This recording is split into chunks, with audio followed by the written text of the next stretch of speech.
안녕하십니까 여러분. 한 주일이 빨리 지나갔습니다. 오늘 제가 여러분에게 마지막으로 드릴 수 있는 말씀의 제목은 그래서 그게 뭐 어쨌다고 합니다. 여러분도 혹시 남들에게 들키고 싶지 않은 그런 어떤 감추고 싶은 수치 같은 게 있습니까? 여러분도 혹시 남들이 알면 안 될 그냥 나만 묻어두고 싶은 그러한 단점 같은 게 혹시 있습니까? 저는 그런 게 있었습니다. 어릴 때부터 저에게는 약간 하나의 장애가 있었는데요. 그것은 뭐냐 하면 제 왼쪽 눈이 사시였습니다. 사시였다는 것은 지금도 사시입니다. 사시인데요.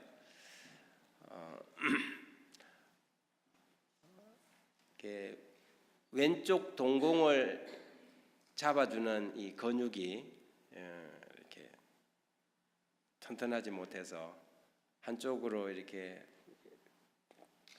동자가 이렇게 비틀어진 거죠. 그리고 시력도 나오지 않고, 뭐 그것이 언제부터 출생부터 그랬는지 아니면 성장 과정에서 그랬는지 저희 부모님도 저도 잘 모릅니다.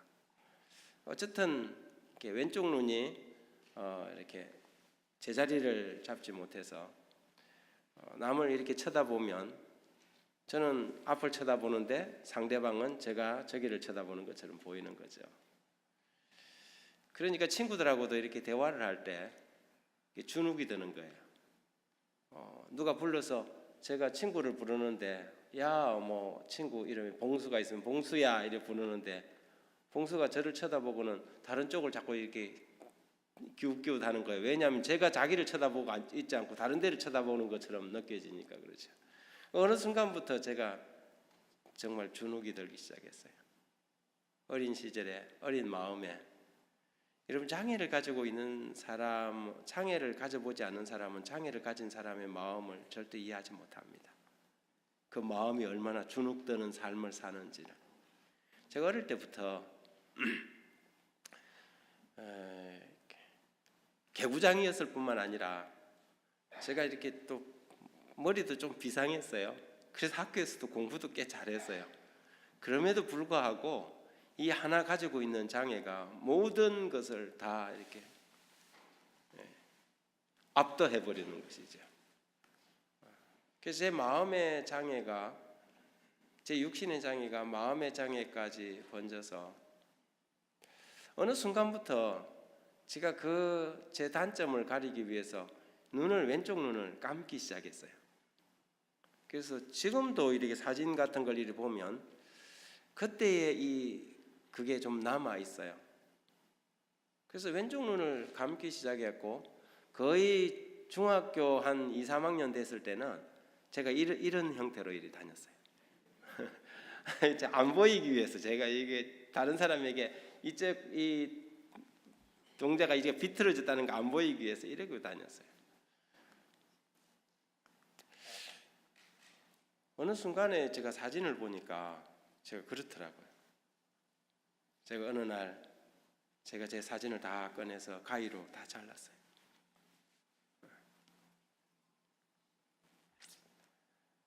알고 보니까 제 육신의 장애보다 제 마음의 장애가 더 컸던 거죠. 대학교 3학년 때 제가 진주경상대학병원에서 간단하게 수술을 했어요. 수술을 하고 뭐 다른 사람들은 여러 번 수술을 한다는데 간단한 수술을 하고 지금처럼 제가 지내고 있습니다. 지금도 사실은 이쪽 눈은 시력이 거의 나오지 않습니다. 남들은 잘 알지 못하지만 제가 생활하는 데는 하나도 불편함이 없어요. 그때 제가 깨닫게 된 것이 한 가지가 있습니다. 그것이 뭐냐 하면 장애를 가지고 살아간다는 것은 육신적 장애보다 마음의 장애를 더 크게 영향을 미친다는 것이죠. 여러분, 세상에 수많은 사람들이 제가 알고 보니까 그것은 아무것도 아니었다는 거예요. 그것은 아무것도. 여러분, 그 닉 부이치치라는 사람 아시지 않습니까? 그죠? 사지가 거의 장애로 태어났지만 이 세상에 그 어떤 사람들보다 당당하고 멋지게 살아가는 그 사람을 보면서 우리가 세상에서 많은 사람들이 장애 아닌 것을 장애처럼 생각하고 사는 사람들도 많겠구나, 그런 생각을 하게 되었습니다. 성경 말씀을 한번, 오늘 본문 말씀인데요, 우리 장로님이 잘 읽어주셨는데 제가 이 번역을 각각 다른 번역으로 좀 찾아왔습니다.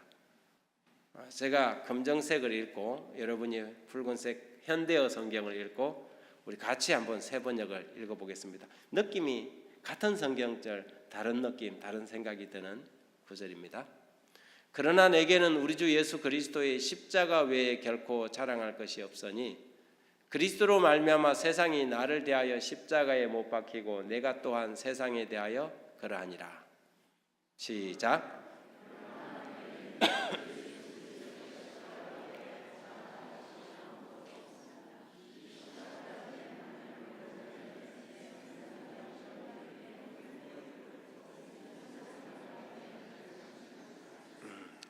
세 번역을 같이 읽겠습니다. 시작.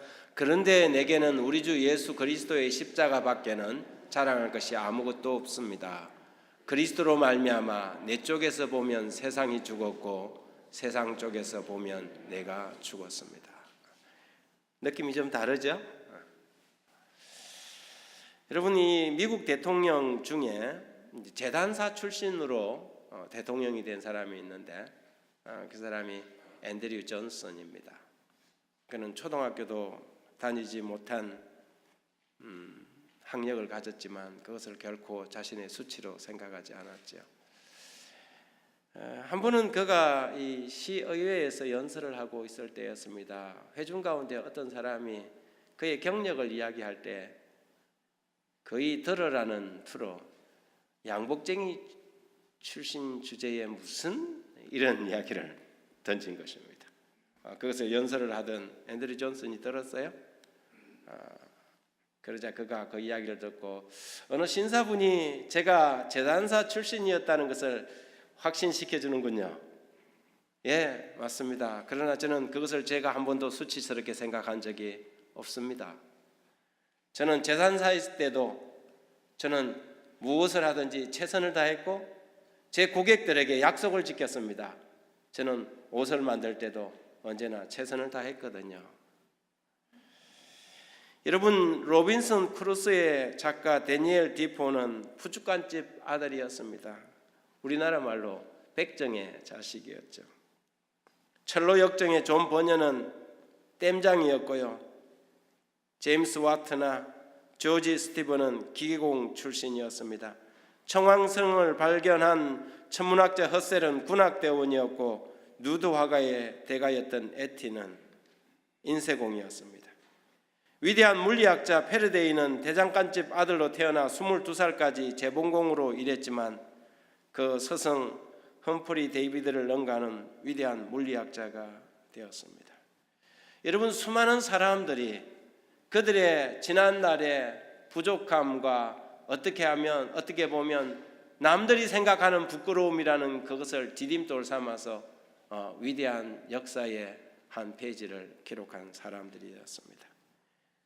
많은 사람들이 과거의 수치에 발목이 잡혀서 그 어두움을 헤쳐나오지 못하고 있지요. 그런데 가만히 생각해 보면 하나님은 참 공평하다는 생각이 듭니다. 왜냐하면 누구나 단점은 가지고 있습니다. 그러나 그 단점이 사실은 단점이 아니라 장점과 잘 조화해서 이 세상을 살아가는데 아주 유익한 도구가 되기 때문입니다. 동물도 가만히 보면 뿔이 있는 놈은 이가 송곳니가 없습니다. 이가 송곳니가 있는 것들은 뿔이 없어요. 여러분, 뿔도 있고 송곳니도 있는 것은 아주 무서운 것은 성경에 계시록에나 나오는 이야기들이에요. 다니엘이나. 그렇지 않아요. 대부분은 뭐가 없어요? 아주 공평해요. 날개가 있으면 다리가 둘이에요. 그렇죠? 다리가 4개 있는 것은 또 날개가 없어요. 다리도 4시고 날개가 6인 것은 다니엘이나 나오는 거예요. 이 세상에는 존재하지 않는 것들인 거죠. 공평하다는 생각이 드는 것입니다. 여러분 누구나 자기가 생각할 때 단점이라고 생각한 뭔가를 가지고 있습니다. 그러나 그것 때문에 우리는 주눅들 필요가 없다는 것이죠. 여러분 1세기 당시에 십자가는 어떤 의미였을까요? 사도 바울 당시에 사도 바울이 갈라디아 6장 14절에 내가 그리스도의 십자가를 자랑한다 그랬는데 바울 당시에 십자가가 주는 의미가 무엇이었는지 여러분 한번 생각해 보셨습니까? 1세기에 십자가는 흔히 말하는 터부였습니다. 그는 금기 상황이에요. 입에도 오르내리기를 주저하고 말을 꺼낼 수 없는, 꺼내면 안 되는 단어였죠. 애들이 혹시 장난치고 놀다가 손으로 십자가 형태를 하면 어른들이 뭐라고 했겠어요? 에이, 그런 거 못 써. 우리 어릴 적에 저희들이 집에서 하면 안 되는 몇 가지가 있었습니다. 그 중에 한 가지가 문지방에 올라서면 안 됐어요. 문지방에 올라서면 어른들이 어떻게 해요? 큰 호통을 치고는 빨리 내려오라고 그럽니다. 그죠? 어렸을 적에 우리 문화권에서는 하면 안 되는 것 중에 하나였거든요.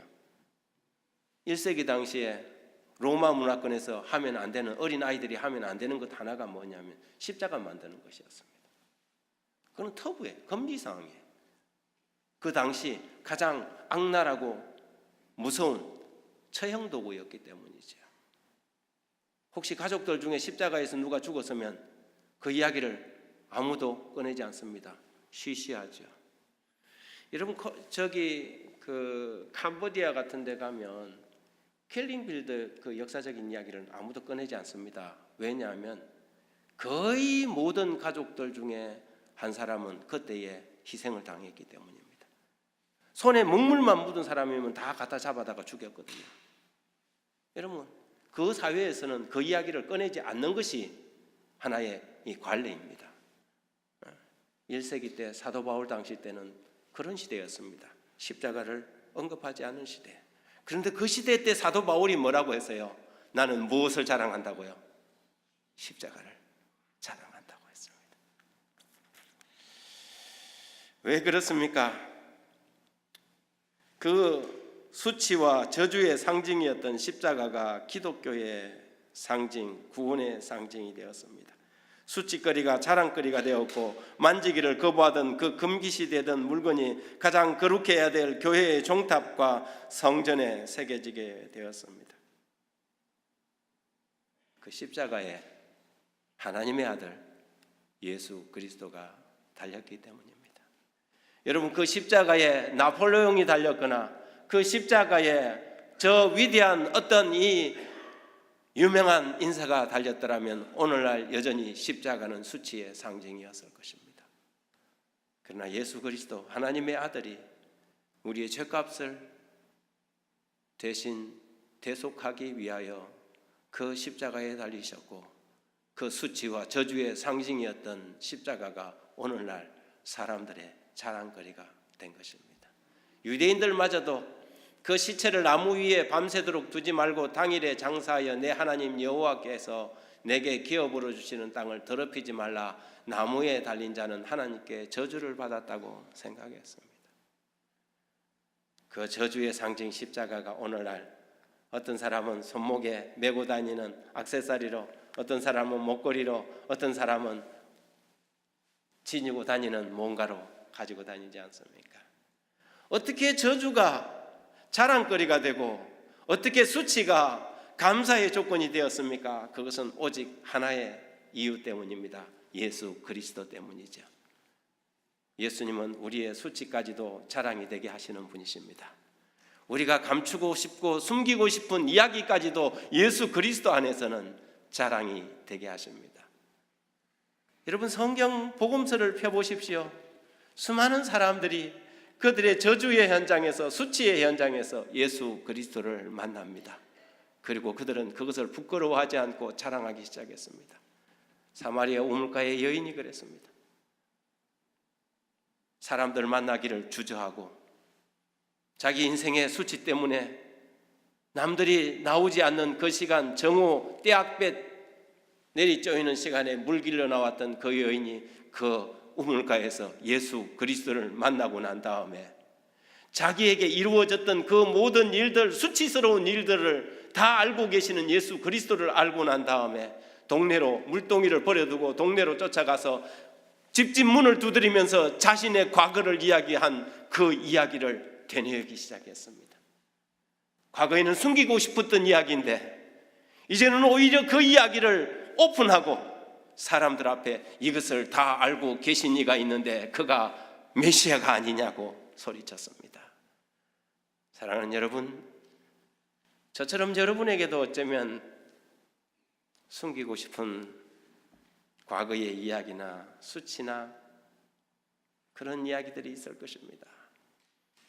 그런데 그것을 예수 그리스도 앞에 가지고 나오면 신기하게 그 수치까지도 자랑거리가 됩니다. 자기의 죄를 숨기는 자는 형통치 못하나 죄를 자복하고 버리는 자는 불쌍히 여김을 받으리라. 만일 우리가 우리 죄를 자백하면 그는 미쁘시고 의로우사 우리 죄를 사하시며 우리를 모든 불의에서 깨끗하게 하실 것이요. 지나가는 자들은 자기 머리를 흔들며 예수를 모욕하여 이르되 아하 성전을 헐고 사흘에 짓는 자는 자여, 이르되 성전을 헐고 사흘에 짓는 자여, 내가 만일 하나님의 아들이여든 자기를 구원하고 십자가에서 내려와 보라. 많은 사람들은 우리가 가지고 있는 아픔과 상처들을 조롱하고 모욕하고 비난하지만 예수 그리스도는 우리가 그것을 있는 그대로 그분 앞에 가져나갈 때 오히려 그것을 치유하시고 감싸 안으시고 회복시키십니다. 여러분, 우리가 우리 삶의 아픔들과 수치들을 예수 그리스도 앞에 가져나가는 것을 주저하지 않게 되기를 간절히 바랍니다. 여러분, 나인성 과부의 아들이 죽었을 때 예수님이 그 관에 손을 대셨습니다. 청년아 일어나라. 죽었던 아들이 일어났습니다. 부활을 경험한 것입니다. 남편을 잃고 마지막 희망인 독자마저 잃었을 때 사람들은 과부를 어떻게 이야기했을까요? 저 여자는 무슨 복조가리가 저렇게도 없냐고 이야기했을 거 아닙니까? 남편 죽더니 하나밖에 없는 누구마저도 죽어버렸어요. 아들, 그 독자마저도 죽어버렸어요. 이 여인은 그의 처지를, 그의 형편을 사람들에게 이야기할 수도 없었을 것입니다. 그런데 예수님께서 그를 만나셨고 그 곡소리는 찬송소리로 바뀌었습니다. 여러분, 성경에 있는 모든 이야기들이 다 그렇습니다. 인생의 황량한 벌판에서, 아니 삶의 이 백척간두에서, 아니면 삶의 막장에서 예수 그리스도를 만나서 부활을 경험하는 사람들이 누구냐 하면 그리스도인들입니다. 가늠하다가 현장에서 붙잡혀 나온 여인은 어떻습니까? 부끄럽고 그냥 죽어버리고 싶은 그 삶의 현장에서 그는 예수를 만났고 치유함을 받았습니다. 여러분, 그 여인은 그날의 수치를, 그날의 이 부끄러움을 평생 잊을 수가 없었습니다. 왜냐하면 그날 그 사건 때문에 그가 예수 그리스도를 만났기 때문입니다. 저희 어머니는 나이 40에 귀신 들렸습니다. 그리고 귀신 들린 그 경험 때문에 우리 가정이 구원을 받았습니다. 사람들은 제가 이 이야기를 하면, 한 번은 어떤 목사님이 제게 와서 그래요. 목사님, 그 사람들한테 말하지 마세요. 그래요. 왜요? 사람들이 깔봐요. 하동말로 깔본단 말이에요. 여러분 무슨 말인지 아시는지 모르겠어요. 그래서 제가 그랬어요. 아니요, 그거 부끄러움 아니에요. 저에게 더 이상 제가 예수 그리스도를 만나고 난 다음부터는 그것이 저에게 수치가 아니에요. 내가 예수를 모를 때 세상의 편견과 세상의 철학으로 봤을 때 이것은 저에게 부끄러움인지 모르지만 저에게 저 이상 이것이 부끄러움이 아니에요. 그것 때문에 우리는 구원을 받았어요.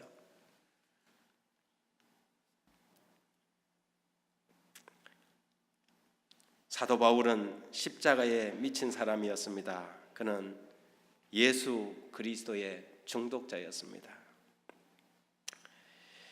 1세기 초대교회에 감당할 수 없는 한 사람이 있었는데 그가 바울이었습니다. 다메섹에서 예수님을 만난 이후로 예수님에게 미친 사람이 되었습니다. 그의 눈에는 예수 외에는 아무것도 보이지 않았습니다. 예수로 인해 살맛이 나고 예수로 인해 행복했습니다.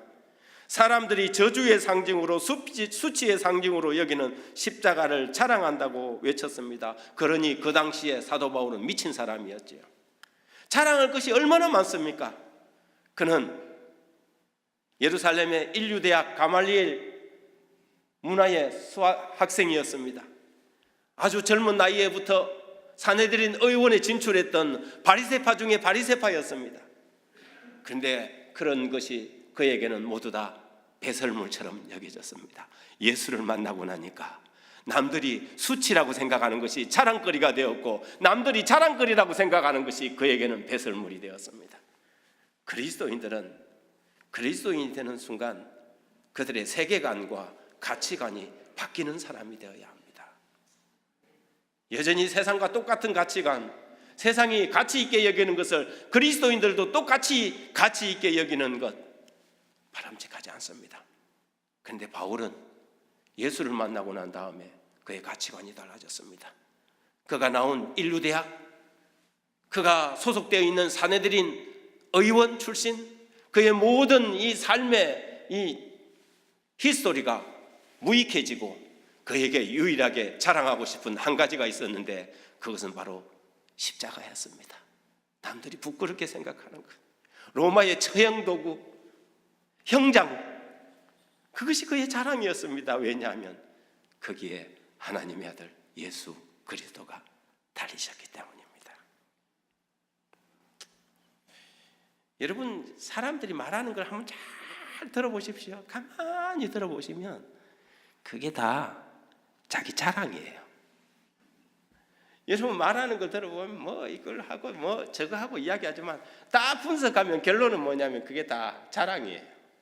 자식 자랑, 마누라 자랑, 남편 자랑, 뭐 다 자랑이에요. 제 친구가 한 번은 병주야 그래요. 네 아무한테도 말하지 말아야 그래요. 뭔데? 우리 아들이 고시에 붙었다 그러는 거야. 우리 아들이 고시에 붙었다. 그럼 나중에 알고 보니까 친구들한테 다 이야기했어요. 그래놓고 날 보고는 아무한테도 이야기하지 마라 그래. 여러분 사람들이 하는 게요 다 알고 보면 자랑이에요. 자식 자랑, 마누라 자랑, 남편 자랑. 결론은 지 자랑이에요. 그게 내가 똑똑해갖고 자식도 똑똑하고 내가 잘나갖고 좋은 마누라, 예쁜 마누라 얻었고 그 말이잖아요. 그런데 여러분 우리가 하나님 안에서는요 이런 자랑하면 안 돼요. 그런 자랑하면 안 되는 것입니다. 여러분 우리 그리스도인들은 그런 세상적 가치관을 자랑하는 사람들이 아니라 십자가를 자랑하는 사람들이 되어야 합니다. 육체를 따라 지혜 있는 자가 많지 아니하며 능한 자가 많지 아니하며 문벌 좋은 자가 많지 아니하도다. 그러나 하나님께서 세상에 미련한 것들을 택하사 지혜 있는 자들을 부끄럽게 하려 하시고 세상에 약한 것들을 택하사 강한 것들을 부끄럽게 하려 하시며 하나님께서 세상에 천한 것들과 멸시받는 것들과 없는 것들을 택하사 있는 것들을 폐하려 하시나니 이는 아무 육체라도 하나님 앞에서 자랑하지 못하게 하려 하심이라.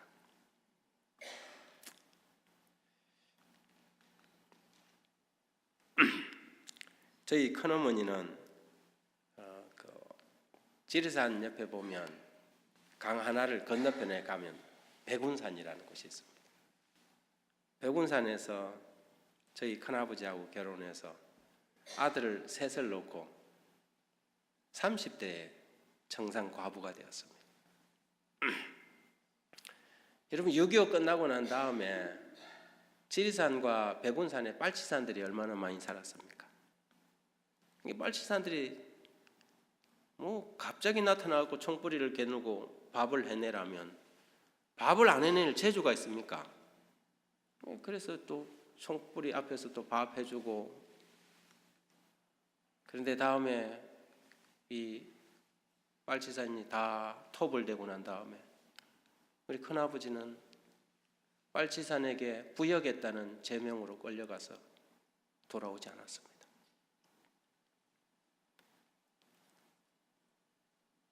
여러분, 그렇게 억울한 죽음이 어디 있습니까?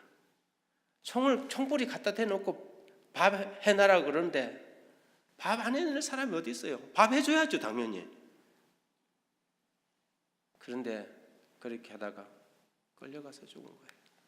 그런데도요, 그 억울한 말이 한마디 못하고요, 이불을 뒤집어 쓰고 그 세 아들을 키우면서 외롭고 힘들 때 끄역끄역 울었습니다. 그런 인생 세월을 살 때가 있었어요. 방공이 국시일 때, 그렇죠? 멸공 이럴 때는. 그런데 어느 날 저희 큰어머니가 저희 어머니를 통해서 복음을 받아들이고 예수를 믿고 난 다음부터 이불을 걷어버렸어요. 그리고 당당하게 아들을 키우기 시작하셨습니다.